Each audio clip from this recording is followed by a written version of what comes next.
Assalomu alaykum, hurmatli mehmonlar, aziz ustozlar, hammalaring texnikumimizga xush kelibsizlar. Sizlarni bugun bu yerga kelganlaring shunchaki tasodif emas, balki sizlarni kelajakka qo'yayotgan birinchi qadamlaring deb hisoblasak bo'ladi. Taqdimotimizni va seminarimizni boshlashdan oldin sizlarga o'zimni tanishtirmoqchiman. Men Nabijonova Gulzora Farhodjon qizi, tibbiyot bo'yicha 10 yillik tajribaga ega, pedagogik tajribam esa 6 yil. 6 yildan buyon mana shu yerdagi talabalarga ta'lim sohasida ishlab kelyapman. Bundan tashqari bu yili Farg'ona jamoat salomatligi tibbiyot institutini magistraturasini tamomladim. Sizlarga shuni aytmoqchimanki, tibbiyot sohasi bu shunchaki kasb emas, balki har bitta insonning hayotiga sizlarni daxl qilishingiz va ularga bergan umidingiz hisoblanadi. Hurmatli mehmonlar, men hozir sizlarga bir savol bermoqchiman. 5 yildan keyin o'zingizni qayerda ko'ryapsiz? Bilaman, ko'pchilikda bu savolga javob bor, lekin ba'zilarda javob yo'q. Lekin sizlar bugun mana shu joyda seminardan keyin qaror qabul qilasiz va ana shu qaror sizni kelajakka qo'ygan qadamingiz bo'ladi. Men hozir sizlarga texnikumimiz haqida ma'lumot berishdan oldin ozgina direktorimizni taklif qilmoqchiman. Marhamat, direktorimiz Saidov Abror Ahmadovich, 15 yillik tajribaga ega pedagog mutaxassis, oliy toifali ustozimiz. Avvalo assalomu alaykum, hurmatli ustozlar, qadrli ota-onalar, kelajakdagi talabalar. Bugun sizlarga Registon medika texnikumi haqida so'zlash biz uchun sharafli qilamiz. Har qanday jamiyatning eng katta boyligi bu sog'lom inson.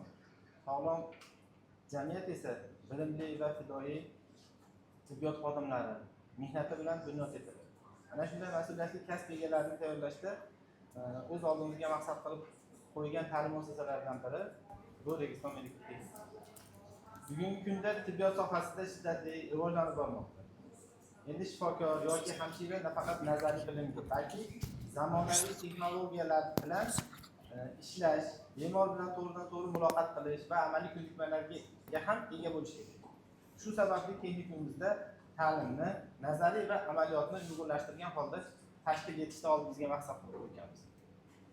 Aziz abituriyentlar, agar siz inson hayotini asrashni sharafli burch deb bilsangiz, tibbiyot sohasida muvaffaqiyatli faoliyat yuritishni istasangiz, albatta biz sizlar bilan shartnoma qilishga va sizlarni o'qitishga biz tayyormiz. Registon medika texnikumida albatta sizlarni kutib qolamiz.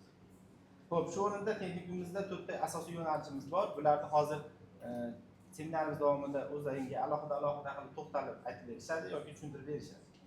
Xo'p, aziz yoshlar, kasb tanlashda bu hayotdagi eng muhim qaror deb bilaman men o'zim. Shuning uchun bu tibbiyot sohasi inson uchun juda bir oliy sharafli kasblardan bittasi.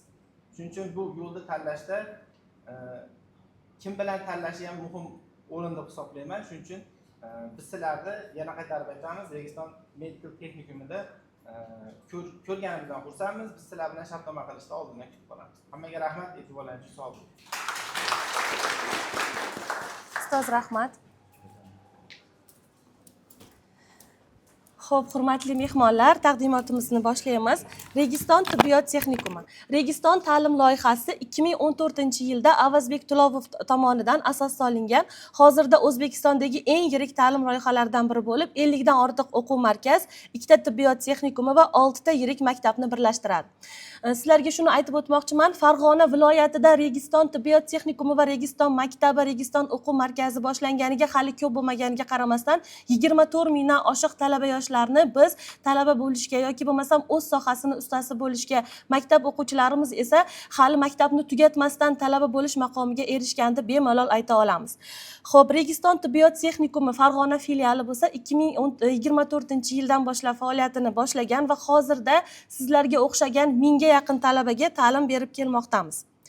Registon tibbiyot texnikumining asosiy g'oyasi kasbiy tarbiya, amaliy va nazariy bilim uyg'unligi va kasbga tayyorlash. Xo'p, Registon tibbiyot texnikumi shunchaki diplom bermaydi, balki sizni zamon talabiga mos mutaxassisga aylantiradi. Bilamiz, O'zbekiston Respublikasida ko'plab tibbiyot texnikumlari bor, lekin sizlarda savol tug'ilishi mumkin, qanaqa qilib sizlarda texnikumlaring boshqa texnikumdan ajralib turadi? Birinchi navbatda bizning texnikumimizda malakali ustozlar 1000 ga yaqin mana shu Farg'ona viloyatidagi eng zo'r tashkilotlarda ishlab kelayotgan, o'zini mahoratiga ega bo'lgan ustozlar jamoasini jamlaganmiz va biz mana shu ustozlarimizni 3 xil tanlov asosida 3 bosqichda tanlab olganmiz. Bundan tashqari mana o'zimiz bilamiz, hozirgi kunda zamon bilan hamnafas bo'lib, nafaqat tibbiyot sohasi, balki pedagogika ham rivojlanib boryapti. Tibbiyot texnikumini bitirganingizdan keyin siz hamshirasiz, lekin sizda yana shunaqa imkoniyatlaringiz bor. Rus tilini bilasiz, ingliz tilini bilasiz, nemis tilini bilasiz va kompyuter texnologiyalarini bilasiz. Qancha sizning imkoniyatingiz yuqori bo'lsa, sizga mehnat bozorida talab shuncha yuqori bo'ladi. Demak, siz hamshiralik diplomidan tashqari bizni texnikumimizda rus tili, ingliz tili, nemis tili va kompyuter savodxonligini ham o'rganasiz. Eng ko'p beriladigan savollar bizni texnikumimizga qanday yo'nalishlar mavjud? Bizning texnikumimizda 4 ta yo'nalish mavjud. Ulardan eng birinchisi va eng talab yuqorisi, ko'plab talabalarimiz hamshiralik ishi yo'nalishini tanlashadi. Chunki hamshiralik ishi yo'nalishi umum amaliyot hamshirasi hisoblanib, Farg'ona nafaqat butun O'zbekiston Respublikasi hududidagi barcha davolash profilaktika muassasalarida, oilaviy poliklinikalarda, xususiy klinikalarda hamshira lavozimida ishlashga ruxsat bo'ladi. Demak, bundan tashqari umum amaliyot hamshirasi o'zi uchun hamshiralik xizmatini tashkil qilsa ham bo'ladi.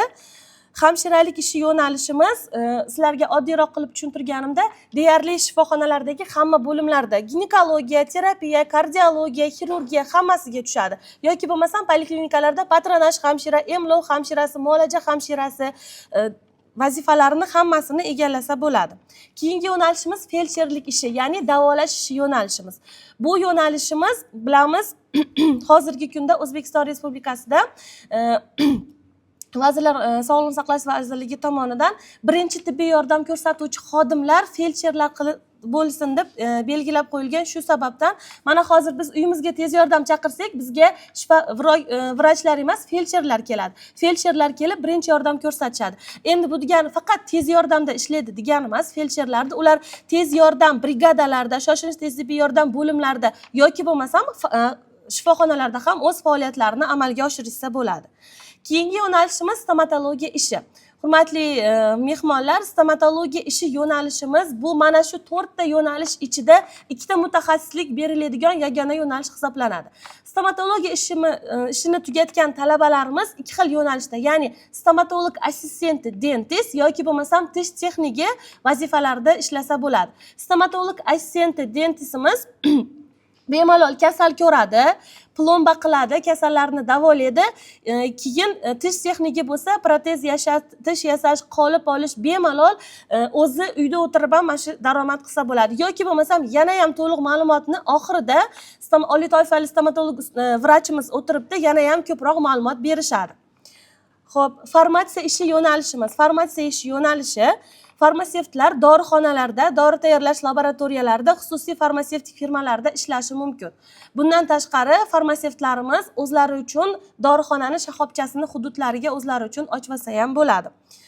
Xo'p, endi bundan tashqari bizni texnikumimizda sizga kimlar ustozlik qiladi? Minglab nomzodlar orasidan tanlab olingan ustozlar jamoasi bilan tanishtiraman. Xo'p, direktorimiz Saidov Abror Ahmadovich 15 yillik tajribaga ega oliy toifali pedagog ustozimiz, Yo'ldasheva Xurshida Abdusalomovna 8 yillik tajribaga ega o'quv ishlari bo'yicha direktor o'rinbosari, Rahmonova Musharraf Alisherovna ta'limda 14 yillik tajribaga ega bo'lim boshlig'imiz. Bundan tashqari fundamental fan ta'lim ustozlarimiz, anatomiya fani ustozlari, Obidjonov Diyorbek ustozimiz, shifokor pediatr 5 yillik tajribaga ega, Esajonov Azamat vrach laborant 5 yillik tajribaga ega vrach laborantimiz, Madaliyeva Mahbuba ustozimiz, tibbiyotda 5 yil tajribaga ega, ta'limda esa 10 yil oliy toifali ustozimiz, vrach infeksionist, Mahmudov Rustamjon ingliz tili o'qituvchimiz, IELTS 7,5, Qambarova Nafisa ustozimiz, tajribali akusher ginekolog, Dalibekova Dilshoda ustozimiz, shifokor reanimatolog 15 yillik tajribaga ega ustozimiz, Po'latova Dilshoda oliy toifali rus tili fani o'qituvchimiz, Farg'ona davlat universiteti magistri, oliy toifali ustozimiz. Mana shunaqa bundan tashqari yana ko'plab ustozlarimiz bor. Hozir ustozlarimizni ko'pi vaqtlaringda olmasligi uchun men nimaga prezentatsiyaga sig'madi. Hozir yana keyin aytib o'tib ketaman. Boshqa mana shu Farg'ona viloyatidagi eng nufuzli shifoxonada ishlovchi vrach shifokorlarimiz ham bizni talabalarimizga dars berishadi. Dars jarayonlari qanday olib boriladi? Dars jarayonlari bizda nazariy darslarimiz hammasi keng va yorug' xonalar, talabalar uchun hamma o'qishlariga, bilim olishlariga hamma sharoitlar yaratilgan va hamma xonamiz mukammal jihozlangan. Hamma xonada interaktiv doskalar mavjud. Bundan tashqari amaliy darslarimiz ham xuddi shunday tarzda olib boriladi. Amaliy darslarimizda ustozlarimiz uchun yetarli hamma jihozlar, stimulyatsion xonalar, mulyajlar hammasi tashkillangan. Nega aynan Registon tibbiyot texnikumini tanlash kerak? Bu narsani o'zim hozir shunchaki yana aytib o'tib ketmoqchiman. Prezentatsiya qilishdan oldin internetda ozgina qidirib ko'ray dedimda, bilamiz hozir hamma ChatGPTdan foydalanadi. Registon tibbiyot texnikumi haqida ma'lumot bilasanmi Farg'onadagi deb yozsam, Registon tibbiyot texnikumimizni litsenziyasigacha ChatGPTda chiqarib beryapti. Bu degani butun dunyoda mana shu bizni litsenziyaga ega ekanligimiz ma'lum bo'lyapti. Bu bilan aytmoqchimanki, mana monitorda ko'rib turibsizlar, litsenziyamiz bilan guvohnomamiz, bizni texnikumimizni diplomi mana shu O'zbekiston Respublikasi hududidagi xohlagan davlat yoki nodavlat tashkilotiga bemalol o'tadi. Bu degani xususiy tashkilot, mana bu davlat tashkilotlariga diplomim bilan o'tmay qolmaydimi degan muammo bo'lmaydi. Bizning diplomimiz bilan O'zbekiston Respublikasi hududdagi xohlagan davolash profilaktika muassasalariga ishga qabul qilinasizlar. Bundan tashqari texnikumimizda yana bir afzalliklari chuqurlashtirilgan ingliz tili, rus tili va nemis tili darslari o'qitiladi. Ingliz tili darslarimiz nafaqat ingliz tili o'qituvchimiz ingliz tilini da sertifikatga ega. Bundan tashqari anatomiya fani o'qituvchilarimiz, tibbiyot hamshiraligi fani o'qituvchilarimiz ham ingliz tili sertifikati bor. Keyin nemis tili darslari ham chuqurlashtirib o'tiladi. Nemis tili darsini o'taydigan ustozimiz, nemis tillari bo'yicha falsafa fanlari doktori Mamasoliev Rustam aka. U ustozimiz Farg'ona davlat universitetini fan doktori hisoblanadi. Ustozimiz tomonidan nemis tili darslari olib boriladi va agar siz nemis tilida chuqur o'zlashtirsangiz, B1 yoki B2 sertifikat yil davomida oladigan bo'lsangiz, bitirganingizdan keyin Germaniyaga ketish imkoniyati bor. Bizdan har yili O'zbekistonda Sog'liqni saqlash vazirligi tomonidan tibbiyot texnikumini bitirgan va nemis tili sertifikati bor talabalarimizni har yili so'rashadi, bitiruvchilarni Germaniyaga ishlash uchun. Biz ularga yo'l yo'riq ko'rsatamiz va Sog'liqni saqlash vazirligi tomonidan ular jo'natiladi. Bundan tashqari bilamiz, bugungi kunda tibbiyot sohasi ham to'liq elektron tizimga o'tdi. Xo'p, va bilasizlar, hammalaring bilgan bo'lsalaring kerak, Dimet platformasidan foydalanish boshlandi. Oilaviy poliklinikaga borasizlar, onlayn ro'yxatdan o'tib, sizlarda shifokorga yo'naltirilyapti. Xuddi shu narsa ham bizni mana bu talabalarimizga Dimet platformasidan foydalanish o'rgatiladi va boshqa sohalar, stomatologiya, farmatsevtika sohasida ham albatta kompyuter texnologiyasi kerak. Shu sababli Microsoft Office dasturlarini hammasi malakali ustozimiz tomonidan o'rgatiladi. Bundan tashqari eng muhim ma'lumotni aytib o'taman. Bizni texnikumimizda Argus testlari va oliy ta'lim suhbatiga tayyorgarlik. Bu qanday bo'ladi? Bilamizki, hammamiz bugungi kunda davlatni ta'lim muassasasini bitiradimi yoki bo'lmasam xususiy ta'lim muassasasini bitiradimi, davlat ishxonasiga kirish uchun Argus testdan o'tish kerak. U narsa hech qanaqa pul isimi aralashmaydi. Bilasizlar, pravaga hamma imtihon topshiryapti, kompyuterdan keyin haydovchilik guvohnomasi berilyapti. Bu ham xuddi shunaqa. Agar siz davlat ishida ishlamoqchi bo'lsangiz, texnikumda bitirganingizdan keyin Argus testdan o'tasiz. O'zi sizni elektron shunday qaysi hududingizga, yashash hududingizga qarab sizni bo'sh joyga yo'naltirishadi, bo'sh ish o'ringa. Bizni ustozlarimiz ana shu Argus testga ham tayyorlashadi va o'zi 3 yil davomida biz Argus testda tushadigan savollarni hammasini o'qitamiz 3 yil davomida. Bundan tashqari texnikumimizni imtiyozli bahoga tugatib, qizil diplom olgan talabalarimiz, imtiyozli tugatgan talabalarimiz oliy ta'limga 2-kursdan suhbat asosida qabul qilinadi. Mana, noto'g'ri tushuncha bo'lib qolmasin, 3 yil texnikumda o'qiymiz, diplomni qo'limizga olamiz va u diplom imtiyozli. Bu degani hamma fandan a'lo bahoga o'qish kerak, namunali intizom va davomati yuqori bo'lish kerak. Mana shunday talabalarimizga imtiyozli diplom beramiz va ular bizni bitirgandan keyin oliy ta'limga, masalan Farg'ona Toshkent davlat tibbiyot instituti yoki masalan Farg'ona jamoat salomatligi tibbiyot instituti, Toshkent pedagogika pediatriya institutlariga bemalol qabul qilinishadi, faqat 2-kursdan suhbat asosida. Bizni texnikumimizda mana shu suhbat asosida oliy ta'limga kirgizgan ustozlarimiz ham ishlashadi. Ularni talabalari oliy ta'limda hozir o'qishyapti. 2-kurs, 3-kurs bo'lishdi. Ana shu ustozlarimizni o'zlari talabalarni 3-kursdan boshlab oliy ta'limga kiruvchilarni o'zlari tayyorlashadi suhbatga. Bundan tashqari bizni texnikumimizda xavfsizlik nazorati juda ham yuqori, 24 ga 7 kameralar ishlaydi. Har bitta xonamizda ovozi bilan yozadigan kameralar bor. Bu nafaqat o'quvchilarda, talabalarda o'rtasidagi xavfsizlik, balki ta'lim nazorati, darsni qanaqa o'tilish, ta'lim sifatini ham nazorat qilib turishadi. Masalan, kiradi talaba, hamma o'quv bo'limi dars jarayonlarini kuzatadi. Talaba qatnashyaptimi darsda, kim qanaqa qatnashyapti, formada o'tiribdimi, ustoz darsni sifatli o'tyaptimi, hammasi nazorat ostida bo'ladi va eshigida tagida qorovul bo'ladi har doim. Qo'riqlash xizmati hech qachon begona shaxslar texnikumga kiritilmaydi. Bundan tashqari administratsiya tomonidan o'quvchilarga e'tibor. Har bitta talabamizni qabul qilganimizdan keyin ular guruhlarga bo'linadi va ularga guruh rahbari tayyorlanadi. Guruh rahbarlari kvartirada turuvchi talabalarimiz bilan alohida ishlashib, ularni doimo nazorat qilib turishadi. Xo'p, hurmatli mehmonlar, hamkor, endi sizlarga aytib o'tmoqchiman, bizni talabalarimiz qayerlarda amaliyot qilishadi. Amaliyot tushunchasi deganda ozgina ma'lumot berib o'tib ketmoqchiman. Darslarimiz shunaqa bo'ladiki, birinchi kursda ko'proq nazariy darslar, amaliy darslar ham bo'ladi. Faqatgina ana shu amaliy darslarimiz, dars soati qilib qo'yilgan darslarimiz biz aytgan shifoxonalarga boriladi amaliyotda. Keyin esa birinchi kurs tugagandan keyin ishlab chiqarish amaliyotiga chiqamiz va ana shu ishlab chiqarish amaliyotimiz bo'ladi, o'zini hududiga qilib qo'yib beramiz. Qolgan payt bizni hamkor tashkilotlarimiz. Birinchi hamkor tashkilotimiz Farg'ona shahar tibbiyot birlashmasining barcha bo'limlari. Farg'ona shahrida joylashgan FMPZ bolnitsa deyiladi. FMPZ raddom bilsalaring kerak. Ana shu joydagi deyarli hamma bo'limlarga bizni talabalarimiz kiradi va ana shu joydagi deyarli hamma ustozlar bizni texnikumimizni o'qituvchisi hisoblanadi va ana shu joyga borib talabalarimiz o'zlarini amaliyotlarini qilishadi. Bundan tashqari Farg'ona shahridagi ko'plab oilaviy poliklinikalar, birinchi oilaviy, ikkinchi, uchinchi, to'rtinchi, 8-chi oilaviy poliklinikacha hammasi bizni hamkor tashkilotimiz hisoblanadi. Bundan tashqari mana shu viloyatdagi eng katta va eng nufuzli shifoxona Respublika shoshilinch tez tibbiy yordam ilmiy markazi Farg'ona filiali. Eksterniy bolnitsa deymiz, ko'pchiligimiz ana shu eksterniy bolnitsani ma'lumot o'rnida aytib o'taman.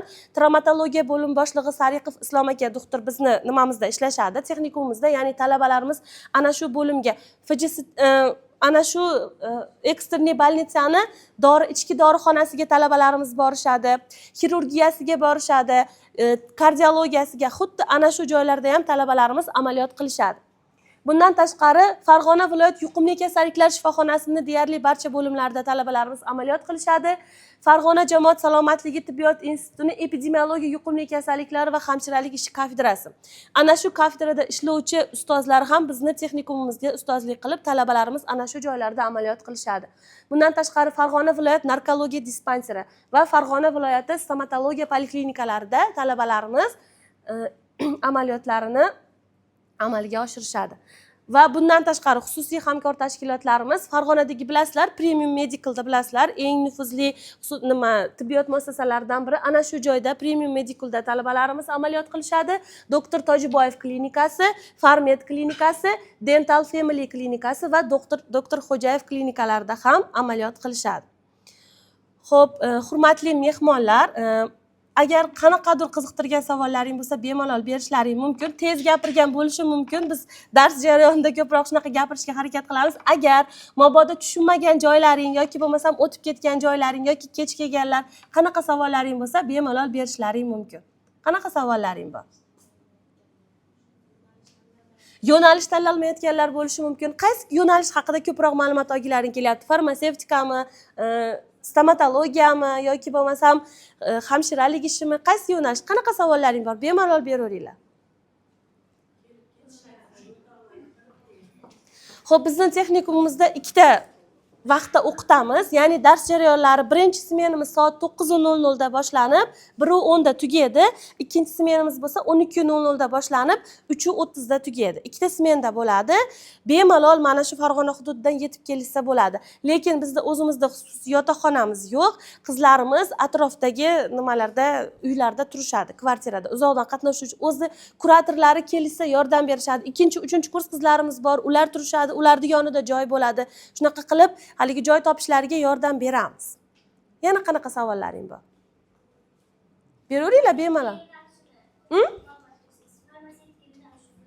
Farmatsevtika yo'nalishi haqida, farmatsevtika yo'nalishini haqida bu savolga Qoraboyeva Gulnoza ustozimiz to'liq javob berishadi. Kimyo fani o'qituvchimiz analitik kimyo fanidan dars berishadi farmatsevtika yo'nalishi haqida.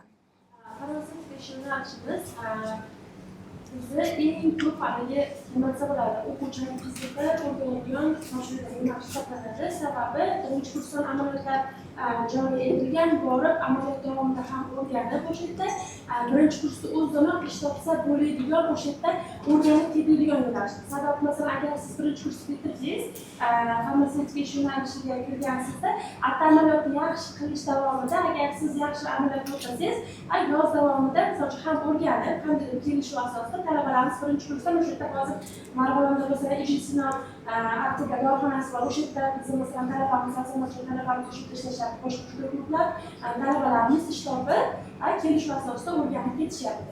Bemalol bitirganingizdan keyin siz aptekada o'sha dorixonada dori sotuvchi bo'lib ishlashingiz bo'ladi. Yoki bo'lmasa xususiy mana bu dori firmalarida bemalol dori tayyorlovchilar bo'ylab ishlashingiz bo'ladi. Yoki bo'lmasa shoxobcha ochsangiz bo'ladi. Shoxobcha qanaqa? Misol uchun deylik, Verona aptekasini Marg'ilondagi shoxobchasini yoki bo'lmasa Zelena aptekani Oltiariqdagi shoxobchasini shoxobcha qilib olsangiz bo'ladi. Yana bitta plyus tarafi omborxona sklad olsangiz bo'ladi. Shu diplom bilan sklad olsangiz bo'ladi. Ya'ni skladda ham o'qdim dori tushirasiz, o'qdim tarqatasiz. Shunaqa juda chiroyli, juda haligi imkoniyati keng bo'lgan yo'nalishimiz. Farmatsevtika shu o'qiymiz, kontraktlari o'sha boshqa yo'nalishlardan daromad qilsa bo'ladigan soha farmatsevtika yo'nalishimiz ham o'zi tibbiyot sohasi har doim kerakli bo'lgan. Bitta ukol qilishni o'rganish ham bu butun oilani salomatligini saqlash degani. Yana qanaqa savollaring bor? Savol bermoqchimisiz? Beraveringlar bemalol savollaring bo'lsa. Ha, to'lovlar haqida, to'g'ri. Yaxshi savol berdilaring. 9.490.000. Bu to'lov birinchi qaraganda sizlarga 9,5 million bo'lib, katta summaga o'xshab ko'rinishi mumkin, lekin bitta hozirgi kunda bitta talaba yoki bo'lmasam bitta insonni bir haftalik xarajati 500 ming so'm bo'lsa, bu narsa unaqa katta summa emas. Aytib o'tmoqchiman, bugun sizlar bu yerga seminar uchun kelganlaring, bu sizlarning qanaqadir omadlaring. Aytdim-ku, kelajakka qo'yilgan birinchi qadam bo'ladi. Bugun sizlar mana shu 27-iyun kuni seminarda qatnashganlaring uchun biz sizlar uchun to'lovni 9,5 million emas, 9 million so'm, ya'ni 500 ming chegirma qilamiz. Bugun shartnoma qilganlar uchun. Demak, bizda kontrakt summasi 9,5 million so'm qilib belgilangan 1 yil uchun. Bugun shartnoma qilganlarga shu summa 9 million so'm bo'ladi. Va bizda shartnoma qilib joyizni band qilishingiz uchun 500 ming oldindan depozit to'lov qilishingiz kerak. U ham shart kontraktdan o'chadi. Ya'ni 9 million qoldi, 500 ming shartnoma tuzdingiz va sizda 8,5 million qoldi. Ana shu qolgan 8,5 million summani siz 4 ga bo'lib yil davomida to'lasangiz bo'ladi yoki bo'lmasam 1 milliondan kam bo'lmagan summada oyma-oyda ishlovchilar o'tkazsa bo'ladi. Bundan tashqari, agar bizda shunaqa ta'lim krediti ayollarga foizsiz beriladi. Ta'lim krediti qilsalaring bo'ladi. Lekin ungacha mana bu 500 ming summani va 2 million 250 ming to'lash kerak. Chunki bizga kirganlardan keyin buyruqni chiqarib ta'lim kreditigacha oktyabrgacha vaqt ketib qoladi. Sentyabrda 2 million 250 ming to'langan bo'lish kerak. Yoki bo'lmasa mahallada ayollar daftarida yoki qanaqadir reyestrlar borki, ijtimoiy himoyaga qilgan, o'shalarga ham mahalla 50% ni to'lab beryapti kontraktini. Bizdan shartnomani tuzib, shartnomani olib boradi va mahalla 50% to'lab beradi. Yoshlar daftarda turuvchilar borki, mahallalarda o'shalarga. Yoki bo'lmasam shunaqa ta'lim krediti. Endi mana hozir bugun shartnoma qilib shartnomani tuzib ketganimizdan keyin sentyabrda kelishini kutishimiz shart emasda. Orada iyul, avgust oyida daromad qilsak, o'shalarni ham to'lab qo'yib, sentyabrgacha 2.250.000 to'lab qo'ysak, keyingi to'lovlarda biz oldinga o'tib olgan bo'lamiz. Endi yana shuni aytib o'tib ketmoqchiman. Biz o'tgan yili 850 ta talaba qabul qilganmiz. Hozir 1000 ga yaqin talabamiz o'qiydi. Endi shuni aytib o'tmoqchiman, qancha tezroq joyingizni band qilsangiz, bu joy siz uchun turadi. O'zi hozir bugungi oxirgi shartnomamiz 300 ga yaqin shartnoma tuzdik. Ya'ni 300 dan oshiq talabalar bizda o'qish istagini bildirib, shartnoma tuzib ketishdi. Qabul sentyabrgacha davom etadi, lekin joyimiz to'lib qolishi ham mumkin. O'shaning uchun bugun shartnoma qilib ketsalaring o'zlaring uchun foyda bo'ladi, lekin hech qachon ikkinchi imkoniyat zarar qilmaydi. Oralaringda institutga topshirganlar bo'lishi ham mumkin. Institutga topshirgan bo'lsangiz, kirib ketsangiz bu yana yaxshi. Lekin institutdan keyin mabodo kira olmay qolsangiz, sizda boradigan joyingiz aniq bo'ladi. Registon tibbiyot texnikumi bilan shartnoma qilgan va Registon tibbiyot texnikumining talabasiman deb bemalol sentyabrda o'qishga kelsalaring bo'ladi. Yana qanaqa savollaring bor? Yo'q, savollar yo'qmi? Hamma yo'q. Bilamiz-a, ikkita holatda savol bo'lmaydi.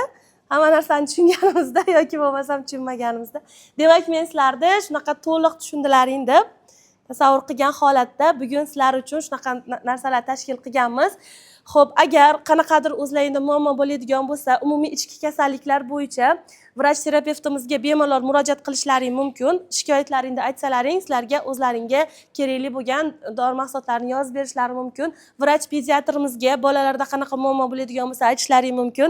Vrach laborantimiz qondagi qand miqdorini bemalol hozir shu yerda o'zida o'lchatib, javoblar natijasini olsalaring bo'ladi. Vrach infeksionimizga bemalol murojaat qilsalaring bo'laveradi.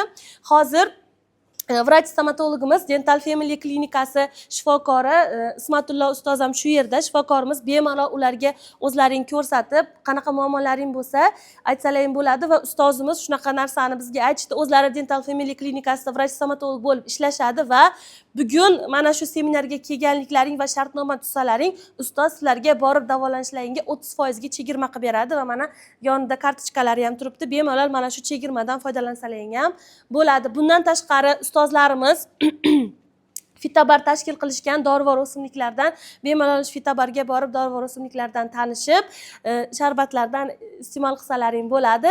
Bundan tashqari biz mana fotozona qilib qo'yganmiz. Kelib, hozir shartnoma tuzib, fotozonada Registon tibbiyot texnikumimiz talabasi bo'lganlaring bilan o'zlaringni biz ham tabriklaymiz. Ketsalaring bo'ladi. Bundan tashqari ustozim, qanaqa savolingiz bormi? Albatta, kosmetologiya yo'nalishida ishlasa bo'ladi. Bilamiz, hozirgi kunda o'zi yolg'on emas, ko'pchilik kosmetologlar hali tibbiy ma'lumotga ega bo'lmay turib kosmetologiyada ishlashyapti. Lekin u narsa xato. Har bitta insonda tanasiga bitta ignani kirgizish uchun sizda kamida texnikumni bitirgan diplomingiz bo'lishi kerak. Albatta, bizning texnikumimizda hamshiralik ishi yo'nalishini tugatganingizdan keyin bemalol o'zingiz uchun kosmetologiya ochib, kosmetolog vazifasida ishlasangiz bo'ladi. Bizni birinchi, ikkinchi kurslarimizda deyarli hozir bizda 50 dan oshiq kosmetologlar o'qishadi. Ular kosmetologiya bilan ham shug'ullanishadi, amaliyotga borib o'zlari kosmetologlar ham qilishadi va bizda o'qishadi. Yana qanaqa savollaring bor? Shartnoma tuzadiganlar kirib shartnoma tuzib tursa bo'ladi. Qolganlar navbati kelgungacha shifokorlarimizga uchrab, muammolarini aytib, qondagi qand miqdorlarini o'lchatib olsa bo'ladi yoki bo'lmasam qolganlar salqin ichimliklardan ichib, dorivor o'simliklar bilan tanishib tursak ham bo'ladi. Ustoz, nima qilamiz? Yuldash ustoz, siz gapirasizmi o'zga? Bo'ldimi? Shartnoma qiladiganlar bormi? Shartnoma qiladiganlarni men o'zim bilan ko'rib ketaman. To'lovlaring hamma yo'nalishdagi bir xil, 4 ta yo'nalishdagi bir xil to'lov. Bugun shartnoma qilsalaring, chunki biz 1-iyuldan 500 minglik chegirmani tugatamiz. stomatologiya bo'yicha ma'lumot kerak. Stomatologiya yo'nalishi bo'yicha mana stomatolog ustozimizga borsangiz to'liq ma'lumot. Ikkita mana tish texniki bo'lasiz. Dentist bo'lasiz, stomatolog assistenti. Bemalol kasal ko'rasiz, kasalni davolaysiz, plomba qilasiz, tish yasaysiz. Hamma yo'q, bemalol ishlayverasiz stomatologiyada. Yo'q, bitta. Ikkala sinfsiz ham. 1-sinfdan qabul qilamiz, 11-sinfgacha. Ha. O'sha aksiya siz 500 ming chegirma qilib berishganmi sizga? 300 ming? 300 ming chegirma qilib berishganmi sizga? Ha bo'ldi, sizcha kutib turing, bo'lmasam siz bilan gaplashamiz. U o'zi 500 minglik chegirmamiz bor edi-da. Sizga agar o'sha 300 ming qilib berishgan bo'lsak, aytaman yana 200 ming chegirma qilib berishlari.